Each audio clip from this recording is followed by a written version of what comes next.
અમદાવાદના દધીચી બ્રિજમાં સળિયા દેખાયા છે। દધીચી બ્રિજને રિપેર કરવામાં તંત્રની આળસ હોય તેવું સામે આવ્યું અને ગાબડાને રિપેર કર્યાના કલાકોમાં જ ગાબડું બેસી ગયું। કારણ કે ગઈકાલના દ્રશ્યો આપણે જોઈશું કે જ્યાં ગાબડું પડી ગયું હતું તેને રિપેરિંગ તો કરવામાં આવ્યું, પરંતુ એ ગાબડું આજે પણ બેસી ગયું છે। આ તંત્રની ઘોર બેદરકારી કહી શકાય, કારણ કે અત્યારે દધીચી બ્રિજ ઉપર આખો ટ્રાફિક જે છે તે વાહન ચાલકોને અહીંયા ડાયવર્ટ કરવામાં આવ્યા છે।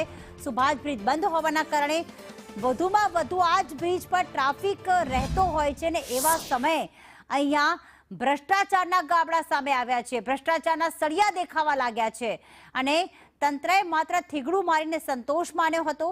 તંત્રએ કરેલી કામગીરી સામે વાહન ચાલકોમાં રોષ વ્યાપ્યો છે। તંત્રને બેદરકારી કરવાની આદત છે તેવું વાહન ચાલકો કહી રહ્યા છે।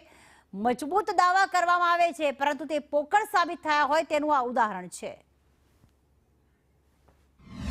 ત્યારે બી આ રોડ ઉપર કેટલા બધા સળિયા દેખાય છે, પણ આ લોકો કોઈ બી જિમ્મેદારી કે કશું લેતા નથી અને જ્યારે પબ્લિક કમ્પ્લેન કરે એ પછી આ લોકો કામગીરી ચાલુ કરે છે।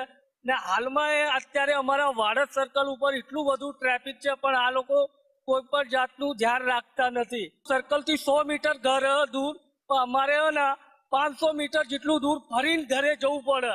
અમારે ટ્રાફિકમાં ફરવાનું પ્લસ આ લાંબુ રૂટ પકડવાનું, એટલે ઘણી બધી તકલીફમાં હાલમાં અમારું ચાલી રહ્યું એ રીતનું।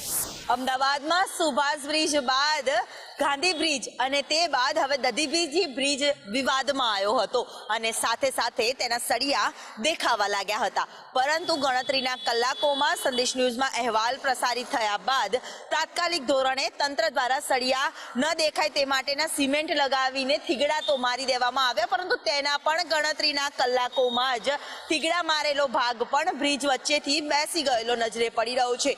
હજી તો ગણતરીના કલાકોમાં જ આ પ્રકારની સ્થિતિ છે, ત્યારે કેવા પ્રકારના થીગડા છે તે કરવામાં આવ્યા હતા તેને લઈને પણ સવાલ ઊભા થઈ રહ્યા છે। બ્રિજ બનાવવા માટેના મટીરિયલ વપરાઈ રહ્યા છે, ત્યાં પણ કેવા પ્રકારની મટીરિયલનો ઉપયોગ કરવામાં આવતો હશે તેને લઈને પણ સવાલ ઊભા થતા હોય છે। જ્યારે દધીચી બ્રિજમાં મારેલા થીગડા પણ હવે બેસી ગયા છે, જેને લઈને અનેક સવાલો ઊભા થઈ રહ્યા છે।